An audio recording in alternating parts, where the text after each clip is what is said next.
Now then, somebody who doesn't make a mistake ever is John Watson. We knew that, but Ben Edwards is similarly blameless in that department. Over to you, chaps. I wish that was the case, Matt, but we do our best. We're looking forward to the next session getting underway in, what is it, just 3 minutes' time now. So it's been an ideal day weather-wise at Suzuka. And to this second 1 hour, we did see that good performance from Michelin in the first session. Gerhard Berger was just saying that, so I wonder if that bodes well, John, and whether McLaren and Williams really can, with a little bit of a tyre advantage from Michelin perhaps this weekend, put a bit of pressure on Ferrari. Well, it is very early days, and as we always say on a Friday, we don't know how much fuel people had on board. We don't know whether they did try the two tyre choices that they have here, as they do at every Grand Prix. So take Friday with a pinch of salt.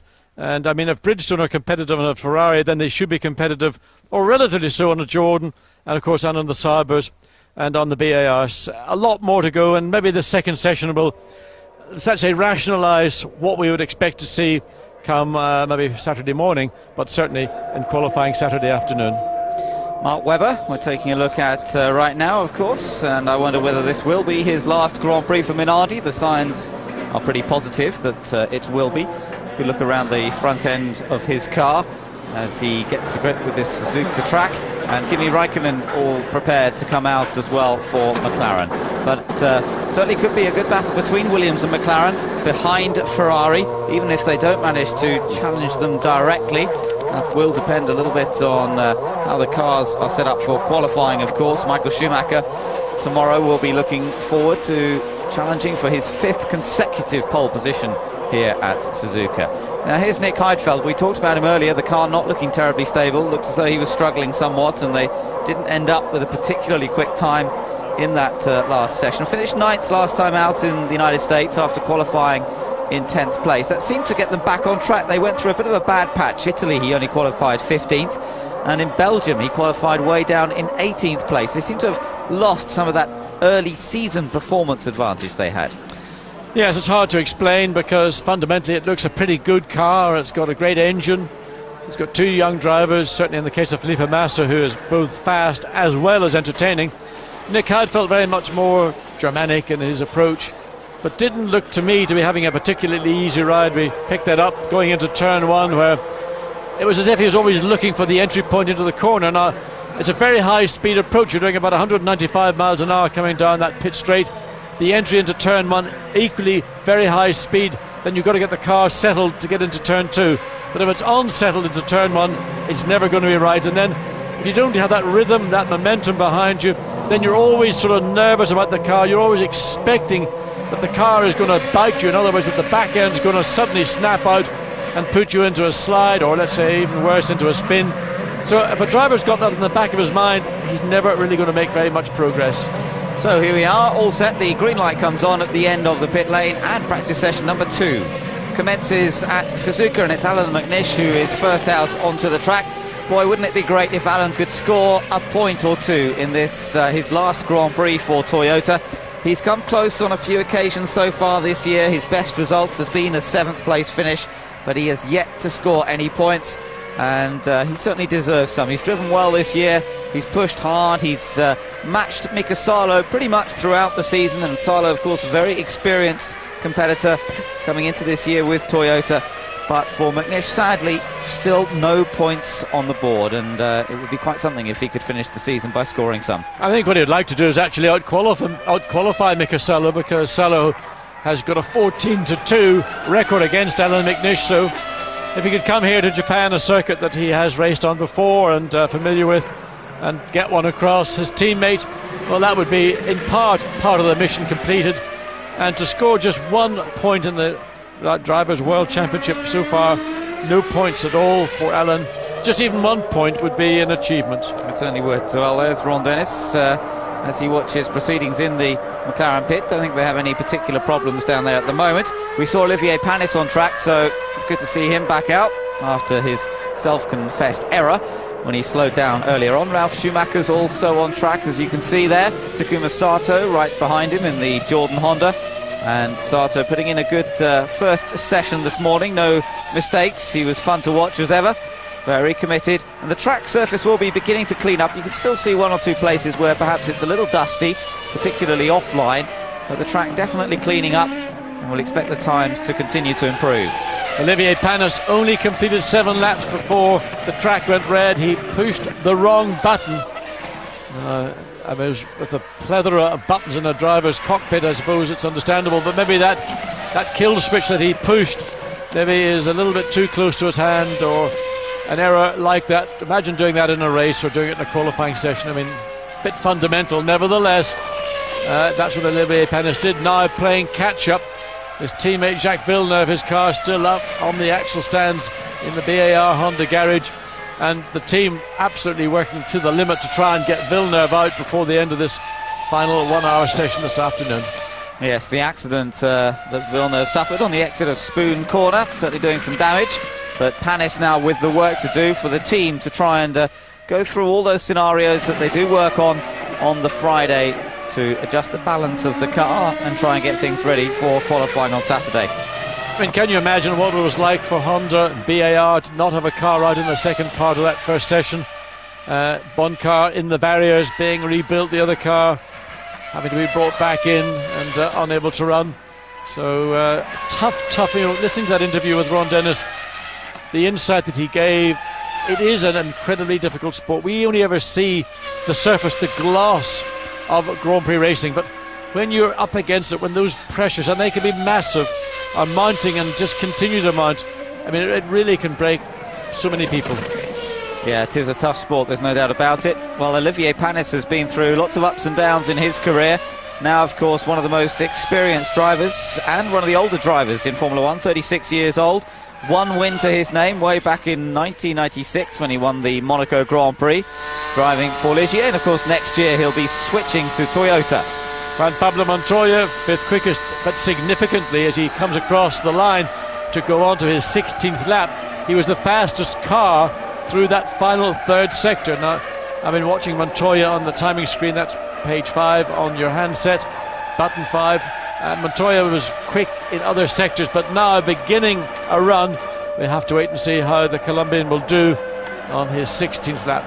Still the work continues in that BAR Honda pit. That is Villeneuve's car, and they're doing a good job. Looks like they've got the back end together. They're still working on the front suspension now. Well, Michael Schumacher prepares, but Montoya's gone through that first sector, not anything particularly special, a 33.4 as opposed to the best that we've seen so far of 32.8, which of course is to Michael Schumacher. As Montoya now comes out of that hairpin bend, flat out to this long double right-hand apex corner.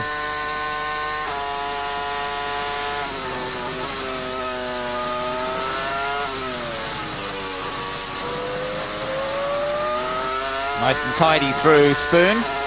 No sliding around, no correction required from Montoya, and now he picks it up about 190 miles an hour on the approach to 130R, the left-hander. Oh, I tell you what, I mean, you know he's run close to walls at 220 miles an hour, don't you? That was pretty committed, wasn't it? Straight away. Very, very quick. Sounded like he turned in flat out, maybe just feathered it a fraction as he went through the corner. Well, that's the most committed we've really ridden with so far today. And it pays him a 4th place. He's demoted Kimi Räikkönen, who's also on a very quick lap. Räikkönen personal best through first now and second sectors. Just over half a second slower than Michael Schumacher's time. Oh, look at Räikkönen. He nearly did a Villeneuve there, putting it over the edge. Locks up a rear brake there as well. Well, he said he looked committed earlier on, and that was even more so, right over the edge. We've seen some accidents there in the past. Remember a few years ago, Johnny Herbert had a big one in qualifying. It is not the place to go off, but as Ron Dennis said in that interview, Räikkönen is one of those fearless Finns. And again, going back to that Ron Dennis interview, he was talking about Räikkönen in Spa this year, when Räikkönen in the Pujo corner, the back end, he caught the curb in much the same as he did there. Here, watch it again. Watch the, whoa, I mean, that's at about 170 miles an hour. Now, that's not dissimilar to what Ron was talking about when Räikkönen got it all locked up, got it locked up there, but got it all sideways on the exit of Pujo corner in the Belgian Grand Prix. And he's got those cat-like reactions, which I don't think are particularly uniquely Finnish, but certainly Finns do seem to be able to deal with them. Yeah, well, exciting to watch as well. And Räikkönen currently 5th fastest. Good first sector time coming up for him. as teammate David Coulthard prepares to come back out in this session. 2 Ferraris, remember, fastest, but Coulthard is best of the rest at the moment after the first hour, with 8 laps completed, third fastest on a 36.760. And you know what's, I think, quite significant? He did it only after 8 laps. He's only done 8 laps all day to date. Now that would indicate also that his tyres were still relatively fresh, but David doing a very strong job for the team. And you're always, in a sense, you feel on the back foot. He gets rid of one finished teammate, and all of a sudden here he gets another one who's pretty quick as well. Well, he's been locking up. Ooh, that was all a bit sideways down at the hairpin. Raikkonen will have lost time there. His mid-sector, he's backed off actually on the mid-sector.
legacy. He's kept it going. So we've seen the cars in the past spin on the exit, but never actually spin or stop. Let's look again and see. This is the second Degner. Now he comes out of it. Oh, just too much throttle, not enough traction control, and around it goes. And very lucky to get away with that one, because the barrier on the right and also on the left is close to the side of the track. So Ralph gets away with it, and curious one that he just sort of... maybe we'll hear a little bit more about that later in the event. Now Felipe Massa is heading around once again. As we mentioned, good to see him back after Frentzen took over his seat. Moved up to 7th place there. So that's a big improvement, puts him just ahead of Panis. So some of those other Bridgestone runners are now beginning to make their presence felt. Perhaps they're using another set of tyres, trying the 2 different options and finding that this one is working slightly better perhaps than the tyre they were on earlier on. And Massa now making his way up through the S curves.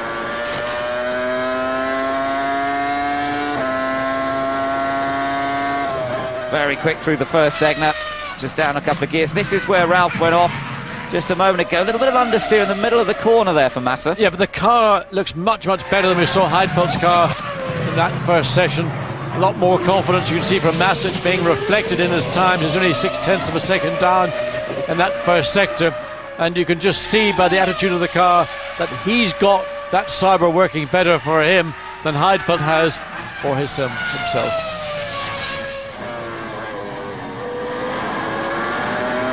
A lot less work on the steering wheel, and we've seen Felipe Massa in the past, really give the steering wheel a good workout. So he must be clearly a lot happier with the overall balance. Looking pretty quick there as well. And Felipe Massa certainly learning the Suzuka track very quickly, very effectively, as he's moved up into the top 10. I don't think... well, let's see, this should move him up a little more, putting Ralf Schumacher under pressure for his time, and indeed he has. Good time, that's 6th fastest, but Kimi Raikkonen is currently on a very quick lap himself. Kimi Raikkonen fastest in that first sector as we join Ralf Schumacher, who has now just been knocked down one place by it, and he's going to get it back again. So Raikkonen, Massa and Ralf Schumacher, all 3 running similar times, but Raikkonen is the car that currently is fastest of all in that first sector. For Ralf Schumacher to go back to 6th, he goes 3rd. So good improvement that for Ralf. He goes behind the 2 Ferraris, and that's because he was quickest in that final sector when Pablo Montoya was still waiting for Raikkonen in that second sector. Raikkonen is fastest first and second sector as Montoya 5th quickest, got personal best, might improve, but Raikkonen is the one we've got to keep an eye on.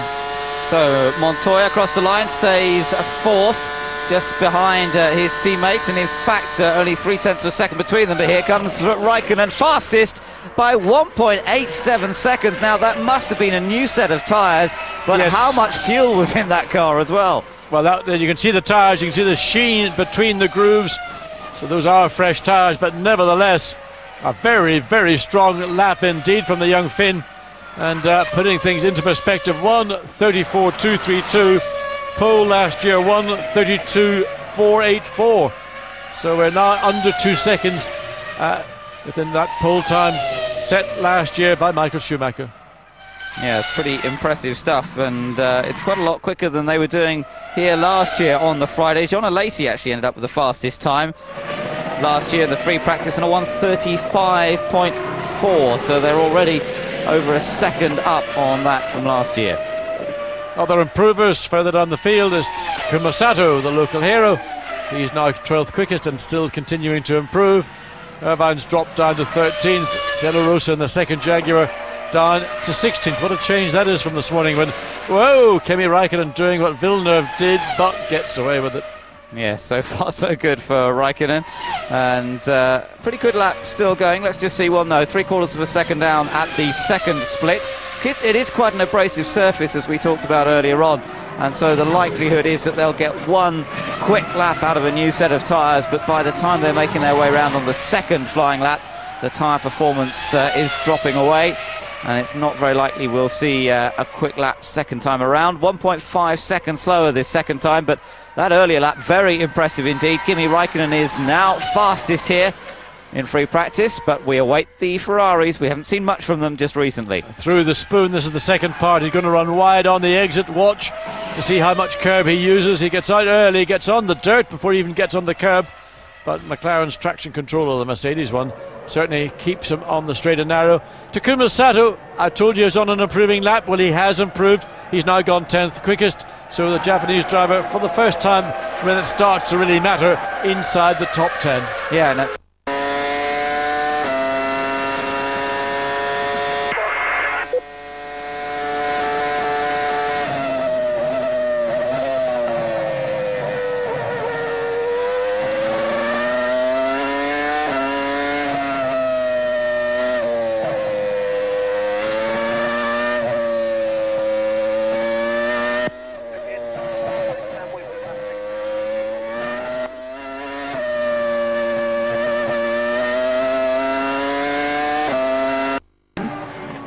they didn't see how wide he was, so no one knows if he actually could have damaged the under tray. Let's take a look. They will know now.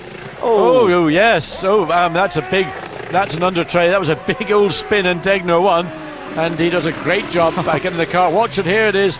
This time the cat-like reactions of the Japanese driver just not good enough. But he kept the car on the road. That's the main thing. That was good stuff. He's doing about 125, 130 miles an hour through there, and managed to spin it straight again and carry on. Meanwhile, David Coulthard. Let's just watch the McLaren. We've seen Raikkonen go fastest overall in this session. Now, I wonder if David's on new tyres as well. Well, he's been in the pits. This is an out lap, and he's now in that first sector. So David Coulthard goes quickest of all, 32.238. So the McLaren Mercedes Michelin machine. Maybe this is the benefit of that very positive test that they had in Spain last week. Team not willing to talk about it very much. Coulthard being very circumspect in discussing it, although he claims the media know all about it. Nevertheless, very good first sector for David Coulthard. Now there's a little way to go before he hits the second sector. Coming through Spoon now. Looks to have a lot of confidence with the car. Looked fantastic into the hairpin. It really seemed to be able to bring it round on the brakes, but keep the traction coming out. Well, he's just a fraction slower than his teammate now. Yes, personal best nonetheless, but he's just a tenth and a half down, and that's going to be good enough to clearly make it the McLaren 1-2. So a lot of work being done by the team. We've had the philosophy from the team principal. It's now in the hands of the drivers, and they're delivering. Yep.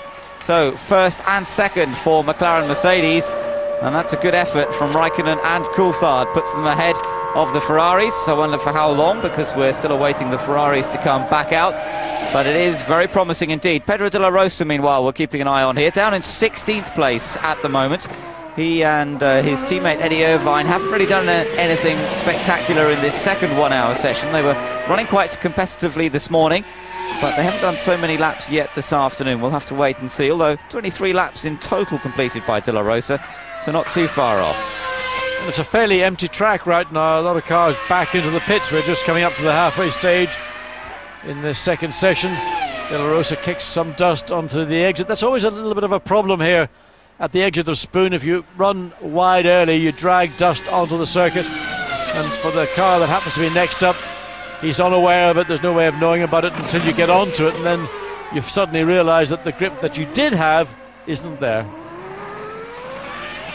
Traction control working hard. You can get that little bit of a twitch there as he comes through the sweeper out of the chicane. The traction control stops working effectively, and the power cuts in, and you can still get into a little bit of trouble.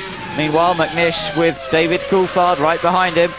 Well, the two Scots out on track. Coulthard, of course, second quickest, and this lap not going to be any improvement. He's running behind the Toyota, and not able to do very much, I would suspect, in terms of out-and-out straight-line speed, unless Alan does the honourable thing and lets DC go through.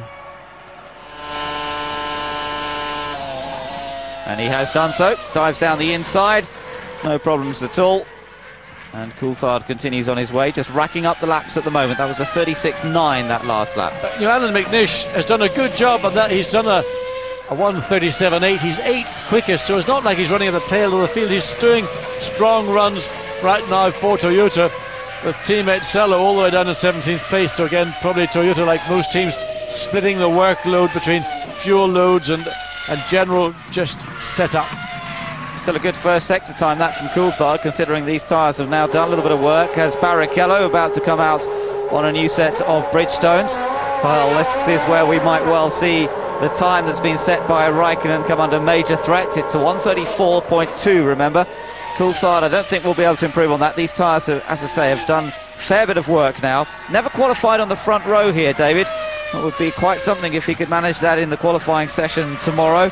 Best qualifying performance, third on the grid, which he's done several times actually, back in 2000 and in 99 and in 1998 as well. We're watching the McLaren car, looks comfortable to drive. There's that initial bit of understeer, which is something which I think gives a driver confidence. It's not like it's washing out, it's just that they can turn the wheel and have the confidence that they can get on the power. The back end is staying with them. Coulthard decides, well, there's no point continuing. We've achieved what we sought on that penultimate run. So he's back into the pits. And looking down through the timing screens, well, not an awful lot going on. Jenson Button's made a small improvement in the second sector, still 14th. De La Rosa did improve a little bit in the first sector. Alex Chung 18th ahead of Mark Webber and improving in first and second sector. So the young man from Malaysia, who one always assumes got the drive because of his financial prowess, maybe more than his skill in the car, still holding up his own and is 18th quickest. Now just going on to a flying lap on a new set of tyres here, John. It is Juan Pablo Montoya. Let's see whether this puts him in range of the McLarens, particularly Raikkonen's time, which is fastest overall at a 1:34.2.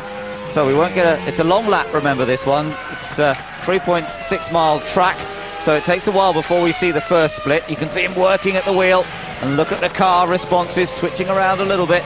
Again, just watch the car. You can see that small amount of understeer. Now, drivers complain they hate understeer, but in that instance, that's helping a driver. In the meantime, Button also improved. He's got 11th quickest, but he's 6/10 of a second down. Now, maybe due to that little bit of traffic that Montoya had to come up against, it was Jenson Button, in fact, that he passed. So Montoya has given a personal quickest, and now locks up, gets it back, recovers into the hairpin bend. So I would be surprised if this is going to see him go quickest, but it could see him go third quickest. Yes, it might put him behind the two McLarens. We'll keep an eye on his progress still some way to go to complete the lap. As I say, it is one of the longer laps in Grand Prix racing. A real chance for a driver to work the car hard in a variety of different types of corner. Now coming up to that quick left-hander, you can see the speed down here. 1.3 seconds down though on Raikkonen, and so not really challenging those two McLarens.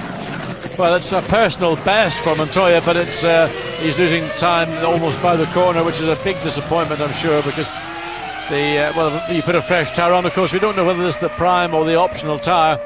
It may be a tyre, well, it's improved him in position. It may be a tyre that is better for a race situation than for an out-and-out qualifying situation. In the meantime, Barrichello also improving in that first sector.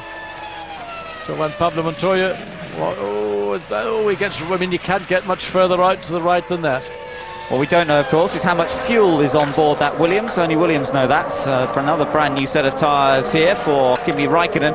But the amount of fuel on board the Williams will be absolutely crucial to the time. They don't know what McLaren have got either. Williams generally do tend to run quite a lot of fuel on the Friday though, John, so that might explain that sort of 1.5 second difference, perhaps. Yes, I suspect it is. Barrichello, currently fifth, has improved first and second sectors, and his lap time, in fact, ultimately ends up being slower. So that last sector was, well, it was about a second down, so maybe a bit of traffic, we didn't see why he should lose so much time. But Raikkonen out on another fresh set of Michelin rubber, and well, can he improve on a 1:34.2, which he achieved some moments ago. A little bit of a new view on Barrichello's car in that rear-facing camera, mounted looking back through the rear wing effectively, with the main plane above and the other bit below. So if you want to have a quick look at that, it's Sky button number 6 on the remote control, with that framed shot from the back of Barrichello's car. Slightly different view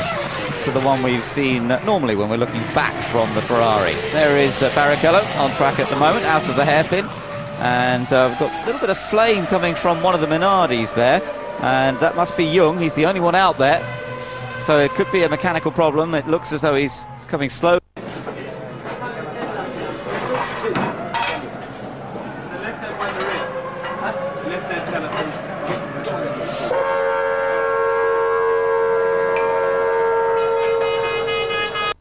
But still 1.1 seconds down on the pace that we've seen from Kimi Räikkönen and pretty much David Coulthard also. Well, there is that shot that we were talking about. It's quite an interesting shot, and of course the camera mounted quite near the back of the car, so you sort of get more sense of movement perhaps through the corner.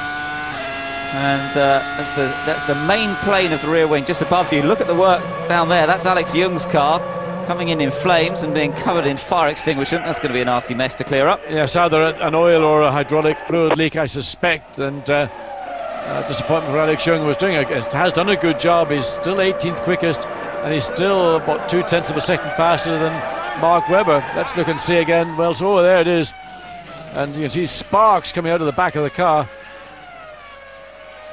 And well, there's something. It's difficult to tell whether. There it is. There's the fluid. Presumably that's hydraulic fluid or oil. Yeah, because that flame didn't come from the exhaust, did it? It seems to be coming sort of from the gearbox area. It's dropping on to the exhaust, igniting, and then he comes into the pit lane, and there she burns. It's nothing too serious, but we'll dump in lots of that powder, guys. That'll make a lovely mess.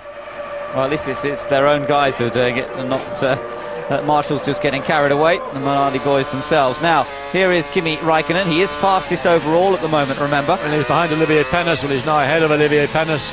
Still a pretty good first sector. Well, considering he had to get past Panis, that is not too bad. Oh, just locks that left front. But still gets the wheel and he still makes the apex. So not really too much loss of time. Now this is coming with this double right-hander.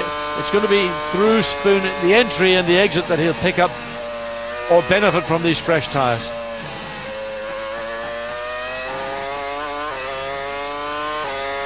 Tiniest bit of traction control cutting in on the exit there, but not much at all, showing the chassis itself providing good traction. Now 0.5 of a second down, so again, whether this is the same compound of tyre that he did his quick lap on, or whether this is the harder of the two tyres, that's all to be found out a little bit later. Nonetheless, it's good enough to keep him. Well, he's still quicker than his teammate, I think. That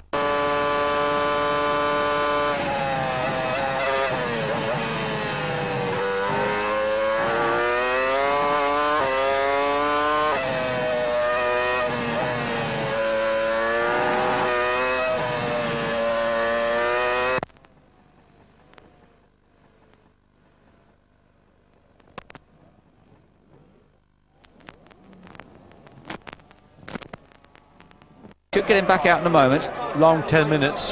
Yeah, has been a long 10 minutes. It's been more like 20, hasn't it? So, and it looks as though, and they've done a fantastic job to get it even nearly ready. And maybe those last little minute problems or glitches, which are just costing time, they're still setting up the front suspension at the moment.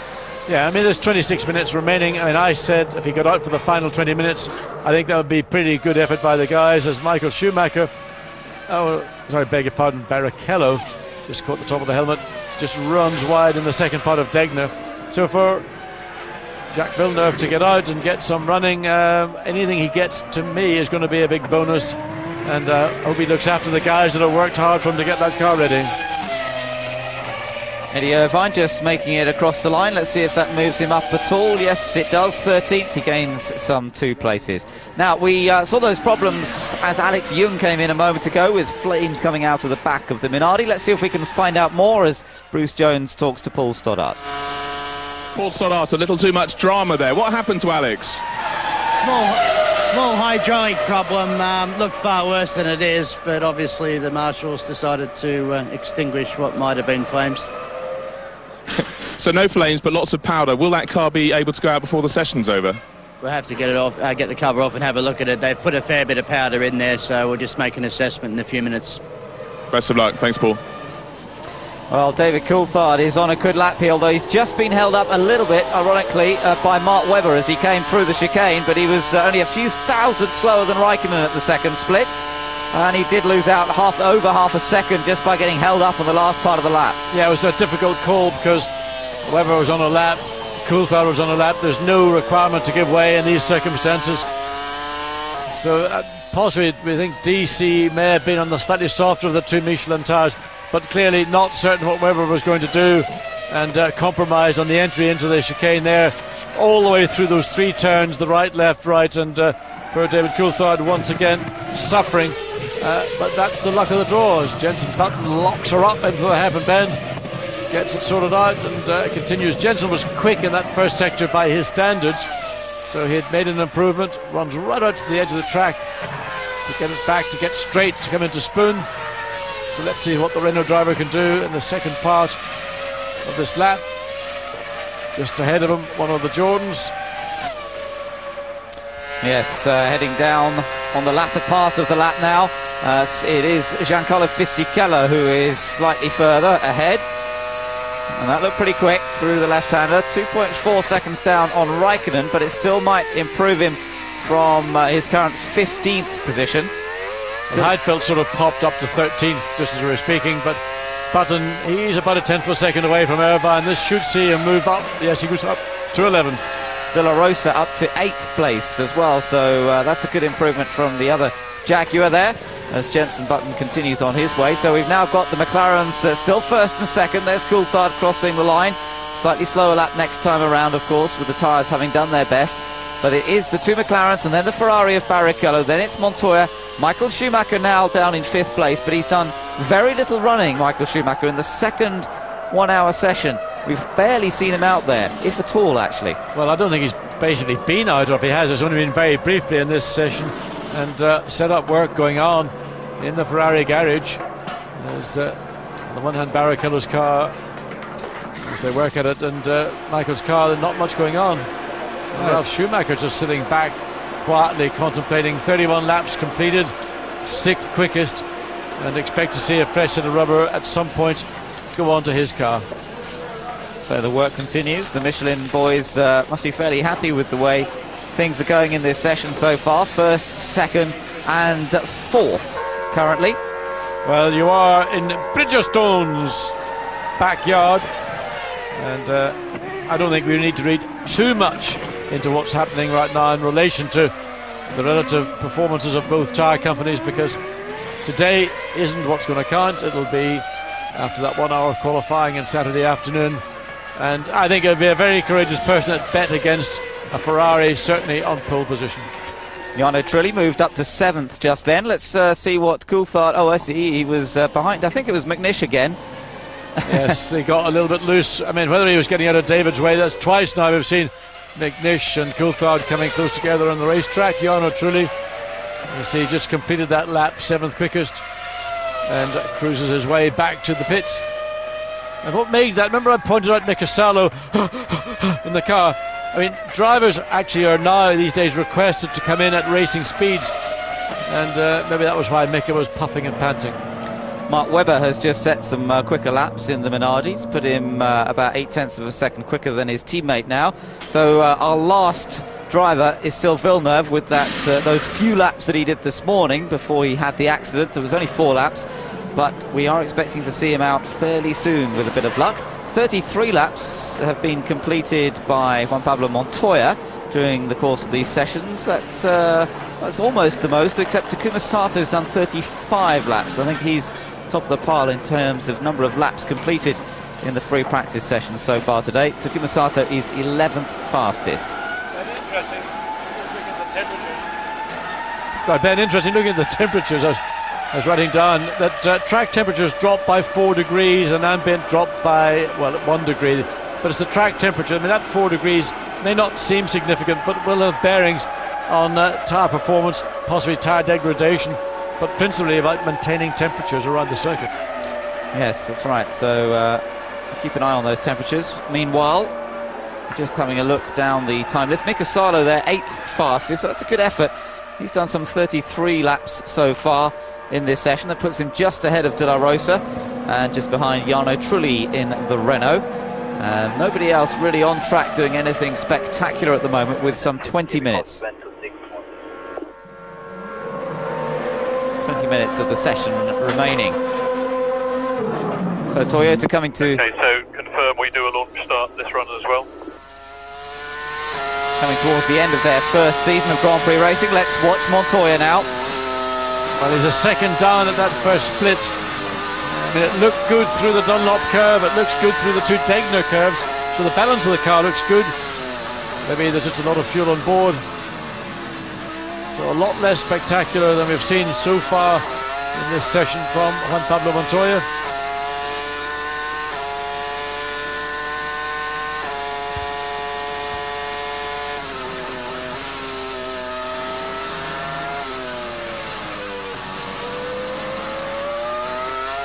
Not quite as much curve as some people use on the left there, although of course it's not exactly a qualifying lap. Let's just ride with him.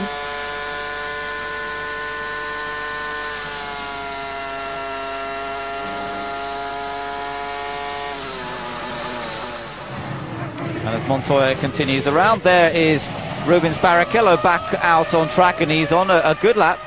Personal improvement, not fastest overall, but still a good lap going here. Meanwhile, as we watch Rubens Barrichello, Peter Windsor has caught up with Ferrari team boss Jean Todt. Jean, what is the situation with Michael at the moment? I mean, quite good. He's resting. Did you say he's resting? Resting, that's right. Why is that? No, because I mean, we have a hydraulic problem and we have to change hydraulic pack, so it will change. It will take some time. Will he get out again in this session or not? You hope. Thank you very much. So Jean Todt saying that at Michael. Yeah, thanks, Peter. Interesting. I don't remember really that Michael's had many problems, mechanical problems this year, even in the practice sessions, let alone in the race. Of course, in the races he hasn't had any problems. He's been on the podium every time so far this year, and he's hoping to maintain that record and finish a season by getting a podium finish every time out. Had to be in the press conference for each Grand Prix so far this year. Well, Michael, I mean, he may be resting, but at least Jean Todt is the master of the minimalist answer, and I mean, catching Peter slightly, I think, unawares by saying resting. I wasn't sure whether Peter quite expected that response from Jean Todt. In the meantime, Barrichello does improve, third place, 1:35.402, and that's just under 1.2 seconds slower still than Raikkonen's current fastest lap. So I wonder if Ferrari are going to have a bit of pressure put on them, even in qualifying here at Suzuka, until we get to the session with all the fuel pumped out. It's hard to tell. Watching Eddie Irvine here, of course, raced extensively in Japan earlier on in his career, and loves coming back to Japan every season. The only reason he likes coming back to Japan is because he knows every nightclub in Roppongi, one of the districts of Tokyo, and he is a massive celebrity in the capital of Japan. But he does like this racetrack, and won races here in Formula 3000 particularly before he joined Jordan in 1993. So it's quite a good first split. This is going to be a big improvement for Irvine on this lap. He's currently down in 16th place, but this should put him easily inside the top 10.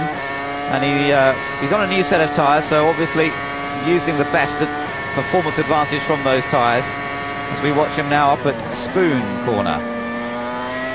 And Eddie making it all look relatively straightforward, slightly wide of the apex in that second part of Spoon, but nonetheless, when a racing car has grip and tyres in the best manner, best way to generate that grip, it all looks so easy. 1.3 seconds down, still a good run. That's going to put him into certainly in the top 6.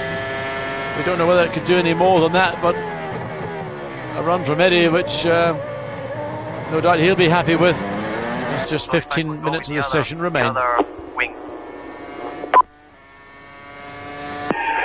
Okay. Well, he loses a little bit on that last sector. He goes 7th fastest, and that puts him just ahead of Jarno Trulli, just behind Michael Schumacher's time, which was set much earlier on in this session. There is teammate Pedro de la Rosa. He'll have been studying the sector times that Irvine's been able to put in there. And then what we're again seeing, Michelin really have got a lockout in the top 10 with the exception of Barrichello, who's third, and Michael, of course, is still in the pits. His car jacked up there, you see it, as the engineers work on it. Michael in 6th place. Yep, so it doesn't look as though he's going to get his full complement of laps in at all today, and that's a little unusual for Michael Schumacher. Meanwhile, there is Mika Salo as he's on track. McLaren, though, still 1 and 2, Raikkonen and Coulthard. And Peter is talking to Ron Dennis about that. Ron, don't in any way want to tempt Providence here, but not looking too bad right now. It's certainly in the right direction. I think if you look at the front end of the grid, Michelin's appear to be today reasonably competitive, and I think we're making slightly better use of them than some of our competition, but as always fuel loads play a role, but still encouraging. How instrumental were you in the tyre choice for this race, if you get my gist? Obviously you are instrumental in every occasion, but we've had some races this year when you haven't been too comfortable with the tyre choice. Obviously this is one that is working very well for you. We actually bought a new tyre here, so we've got a choice of two tyres, both of which proved in testing to be a step. One of them being the tyre we raced at the last event. So we have a good position at the moment, but it's very early. And you'll be no doubt very sorry to hear that Michael's in a bit of trouble at the moment. They've got a hydraulic problem on his car. Well, he never seems to have them in the race, does he? That's a bit unfortunate, but it's a little bit like handicapping, really. All we want to do is beat people fair and square. Thanks very much, Ron. Good luck. Well, it's been a good start to the weekend for McLaren, you have to say. And maybe it's down to these black round things, although these are Bridgestones we're looking at. As Jacques Villeneuve gets ready to come out, well, it's all done. Great job. After a heavy hit against the tyre barrier, he is now all set to come and add to his tally of just 4 laps completed today. Well, it's going to be a tough day for the team, but they've conquered one part of it, and that's getting Jacques Villeneuve out. Olivier Panis had been in the top 10. He's now all the way back down to 17th. And 10-4, not sort of medium, but it's going to have to be a fairly short run, this one. Just want the outlap to be medium speed or the first time lap? Just the outlap and Nick Kyron. 10-4. Tell him that, I didn't tell him that. Yeah, Jet, only the outlap. So Villeneuve back on track, and that's good news. And just reward for all the efforts. As Craig Pollock watches the monitor, sees what's going on now. We're seeing a few little improvements beginning to be shown. Jarno Trulli looks as though he might improve on 8th place with just under 11.5 minutes to go in this session. Yes, good first and second sector times for the Italian. So maybe to see an improvement. Irvine is ahead of him. Irvine is about 0.6 of a second quicker than Trulli's previous quickest lap. Now, whether this is going to be sufficient or whether it'll just see an improvement in time but not in position, I think it'll be more about time than position, and it is. It's an improvement in time but not position. So he stays 8th then, and we're seeing a few more cars coming out on track, some 14 cars on track now, so it's getting a little more busy out there. You can see both McLarens are there together, Coulthard and Raikkonen circulating together. First and second fastest in this session so far today. And we'll have to see whether they can maintain that performance edge. Of course, when it comes down to tyre choice, it's not just about a fast lap in qualifying. Suzuka is about consistency in the race as well. You don't want a tyre that goes off too quickly. Overtaking is possible, not easy, but it is possible here. Yeah, Coulthard's on a lap. Raikkonen has just gone out. He's literally fallen back to give himself track space. We've got Irvine just up ahead in the Jaguar. So he's also coming round to complete a lap as David Coulthard exits out of that chicane. And, it's 1:37, some, 2.5 seconds slower than his previous best, but almost 3 seconds slower than Raikkonen. One thing we've noticed this year, John, particularly, it happened earlier on this season, but particularly if we look back to 12 months ago, here last year, Michelin runners were tending to spend quite a lot of time scrubbing their tyres in for the race. I'd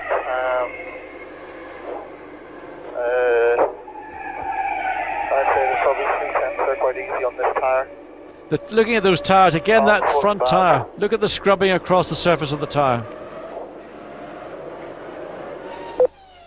Eddie not sounding quite as lucid and bright as sometimes as they work in this final part of the session to try and improve. He's 7th fastest, so it's still a good effort. Look at Raikkonen, really working the car hard. He seems to have that lock-up on the inside wheel into that hairpin bend. Still, he's able to turn the car in, make the apex, get the power on. Doesn't run out as far as others. We saw Button going very wide in this little part of the two-part right-hander, then into Spoon, watch the exit. Makes a nice late apex, then lets the car freeze the car up on the exit. Still the marks on the track from Villeneuve's accident this morning. As Villeneuve actually makes its way around on those. Take it easy laps, Jacques, so we just make sure the car is okay. Yeah, but he's already on a fairly quick lap here, 4 seconds slower than the top time, but of course this will improve his own time considerably. And I think, let's see whether he stays out there. Not attacking too hard through the chicane, but using just a little bit of curve. Stays out on track, and this will bring him up the order from being in last place. I think it'll move him up a little bit. No, it doesn't. Keeps him in last. He's still about 4/10 off next slowest, which is Alex Young. I have to say, traction control appears to be working perfectly. You can hear it coming out of the chicane. Well, now beginning to pick up the pace a little bit more. We've seen an improvement from De La Rosa. De La Rosa's just gone 8th fastest. Yes, 10th up to 8th. So Michelin and Jaguar are now working pretty harmoniously as well. Whoa! Well, that's Jacques Villeneuve. You know, he is a racer. If we could get this guy dialed in like he was in America, like he's been in Austria, other Grand Prix this year, I mean, the guy has got the ability, he's got the commitment, he's got the courage for certain. Just get him focused. Well, he's certainly not afraid of it, is he? He might have had a big accident earlier on today, but he had the back end of the car really moving around there, and he's still attacking, trying to make up for all this lost time that he suffered in the 2 sessions, and now he really is beginning to push quite hard. We'll try and get an idea on the times that he's setting. Don't forget, Olivier Panis had his problems earlier, but he's only 18th fastest. Funny that, John, because Panis put in a quick lap earlier on in this session, didn't he? But now he doesn't improve that at all. He was up to 7th or 8th quickest in the early part of this session, but that just gives you an idea of the progress that the teams are making, and as they sort of get the car, the tyre package, working that the fuel loads start to reduce, the time picks up. So Panis has dropped all the way down almost to, well, just Villeneuve and Panis 18th and 20th. Well, he stays out to complete this lap. It's still not going to be a mega lap, but let's just see where it puts him. Across the line he goes. Well, he moves up 2 places. He goes ahead of his teammate anyway. A 38.1 compared to a 38.2 for Olivier Panis, but he's still slower than Mark at this point.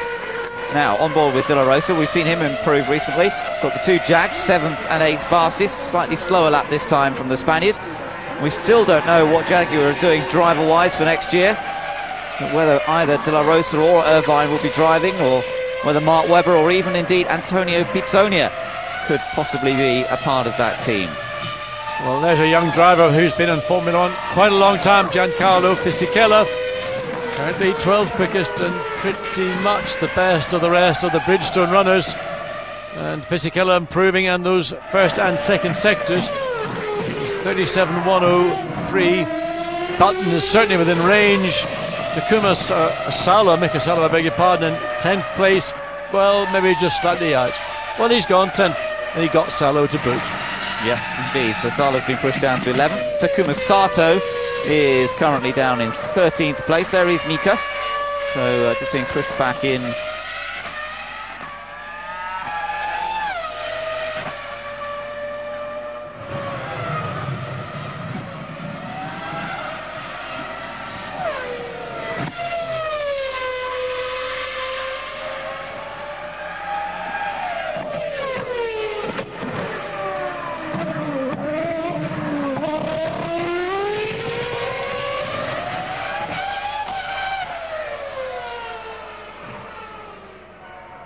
I just want to put higher pressures front and rear just for the last run.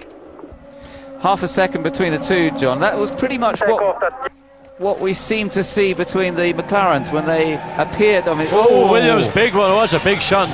And that is down at Degner, and it is Juan Pablo. So that, and wheels, suspension off. That's a big shunt. Yeah, looks as though he might be slightly breathless. It looks as though he's okay.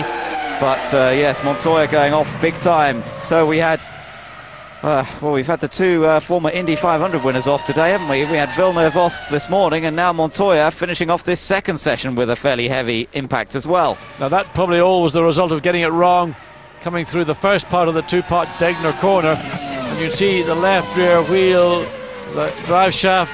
That's surprising. Now also, damage at the front doesn't look to be too bad, but it just is a little reminder that you cannot take too much for granted in a Formula One car.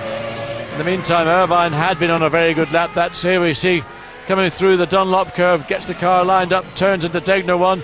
There he goes over the curb, and then there's no way he gets it sideways, tries to. Well, that's a pretty heavy old hit. Yeah, there's not a lot of distance there, is there? Looked like he got a picked up. I don't know whether he hit the. Oh, here we go. Watch for the car. Oh, he hold. Look at that. Hands off the steering wheel. Very sensible. Yep, indeed. And that's experience from driving on oval racetracks. Yeah, I was just going to say that, John. It probably comes from hitting the wall in America. There was his dad reacting, and it was very sensible to get his hands off the steering wheel. Very easy for the wheel to whip around and to break a bone in the hand. So the Montoya's crew now have some work to do, and they're going to have a busy evening getting that car rebuilt and repaired. Looks as though, I don't know whether he hit the curb on the apex there. It almost looked as though he suddenly tried to get a bit more lock on in the middle of the corner. I think what he did was what we saw happen to Sato.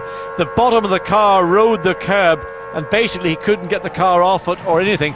Now he was travelling at speed, and whether he was that would be my interpretation. Let's look at it again, the head-on view. Gets onto that curb, you see the way the car, and he just can't, and then bits. He was just too quick, and there's no way. Then he put the brakes on, and no way the car was going to slow down. That was a simple driver error, and Juan Pablo, along with Jacques Villeneuve, are probably going to be banning the guys' drinks after this Grand Prix. Yes, it's going to be.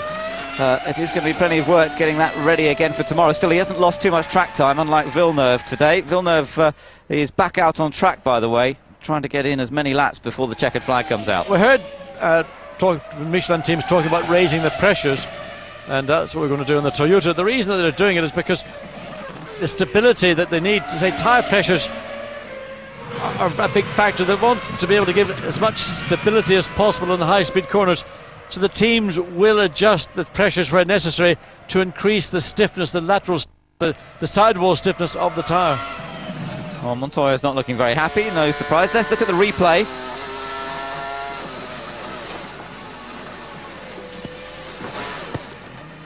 And that's the real-time replay, and you can see it all happens pretty fast when it goes wrong. And he thinks, oh, where am I? Exactly. That was quite a whack.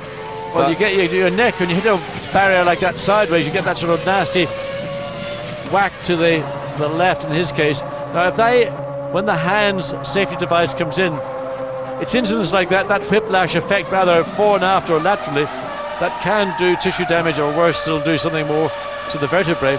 And it's in those conditions that the hands support system is designed to help and mitigate any potential injuries a driver could suffer. Well, still no sign of Michael Schumacher's car being ready before the end of this session, so it looks as though he's going to have to settle on his 19 laps that were basically completed earlier on today.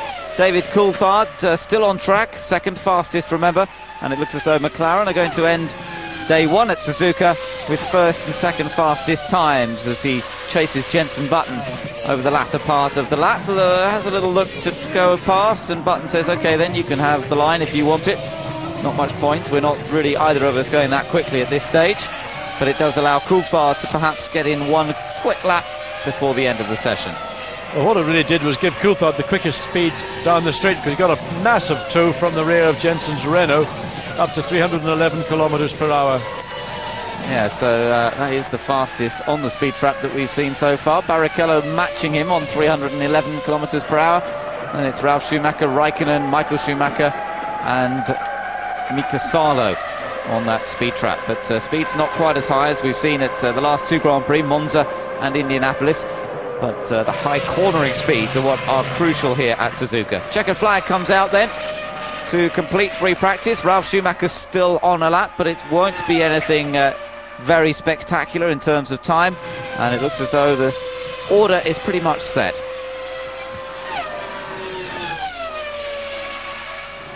Runs it out wide to the curb. Jacques Villeneuve still on track as well. He's managed to complete another 6 laps since the car has been rebuilt. Ralf Schumacher now bringing it round. He is 5th fastest. This won't improve on his 5th place. So the two Williams BMWs completing the day 4th and 5th fastest, beaten by, and we've got Villeneuve bouncing over the curbs there at the chicane. Yeah, it's just a very aggressive switch from right to left as he tries to play catch-up. So Villeneuve 19th quickest and does not improve on that last run, and well, some 4.1 seconds away from the fastest we have seen from Kimi Räikkönen. Pedro de la Rosa pretty happy, as with Eddie Irvine, 7th and 8th. And talking to Gunther Steiner, in the way Gunther's eyes closed there, I thought he might be thinking, well, I've heard all that before from Pedro. Coulthard's getting used to seeing the rear wing of a Toyota. This time it's Mika Salo's car in front of him. He seems to have been permanently attached to a Toyota every time we've seen him on track throughout today. But it's the end of the session. There's Michael, a bit frustrated, I should think. Didn't really manage to get a lot done today with the high problem that afflicted him. But he got a good view on the TV monitors of what happened to Montoya. 2 fairly dramatic accidents today, John. I suppose this is a little bit of an indicator of Suzuka. If you make a mistake here, this is something else that happened to Räikkönen a moment ago. Well, that's just getting it wrong. That shows you how wrong it can go in the S's behind the pits, and Kimi Räikkönen very lucky to get away with that one, because that barrier and the tower wall in front of it is not that far away from the circuit. So Räikkönen back safely into the pit lane, climbs out of the car, and it's a circuit where you have got to be respectful. Do not, take risks. Do not try to be contemptuous of it, because it can bite, and it can bite sharply. So Räikkönen managed to get away with that one. Alan McNish just coming in next to him, completing the day reasonably successfully. McNish ending up with the 14th fastest time, ahead of both the Saubers, and again Sauber's struggling a little bit. So let's take a look through the times from this first day of free practice, and it is the two McLaren Mercedes that have set the pace here. And look at Michelin, certainly providing a tyre that has worked well on Bridgestone home territory, with the fastest Bridgestone runner being Rubens Barrichello in 3rd, then the two Williams BMWs. Michael Schumacher way down really for him in 6th after a very limited running after that hydraulic problem. The two Jaguars are up there. Jarno Trulli 9th fastest in the Renault, and then Giancarlo Fisichella best of the rest on the Bridgestones, once again in the Jordan. Then it's Mika Salo and Jenson Button. Takuma Sato 13th fastest in the second of the Jordans. Alan McNish promising 14th, but then the two Saubers quite a long way down, and indeed the two BAR Hondas. Villeneuve's running limited by the accident that he suffered earlier, but it's surprising to see Panis really not on the pace later on. And look, only a few thousandths or a few hundredths faster than Mark Webber, who did another good job in the Minardi. Alex Young ended up with the slowest time of the day, and had that little fire to contend with after he suffered a hydraulic failure as well toward the latter part of the session. So a day that has seen the McLarens on top, Ferrari having one or two little problems, and the prospects, John, perhaps of quite a good battle in qualifying. Well, I look forward to it, because nothing would give us more pleasure than to see a proper battle for well, principally for pole position. This man currently fastest of all, and look at the confidence. You can almost see a swagger in his walk. He's walking down pit lane, knows he's done a good job, and he wants the rest of the pit lane to know that he's done a good job as well. Yes, well, tomorrow it might be a different story, with the amount of fuel in the cars will very much affect the times that they were doing today. Tomorrow they'll pump that fuel out and go for it in qualifying trim, but I'm looking forward to an exciting session, and Michael Schumacher trying to defend his consecutive run of pole positions here at Suzuka. This guy, though, could well give him a tough time. Michael's had some great battles with his predecessor Mika Häkkinen at this circuit, and Räikkönen now wants to establish himself. But don't forget David Coulthard, he was basically on exactly the same time as Räikkönen until he got held up at the last chicane, so they were very, very evenly matched throughout today. Yes, I mean, David could rightly feel that he got the wrong end of the stick. He seemed to be always in traffic, and had to struggle as according. So let's look back over some of those highlights from the free practice.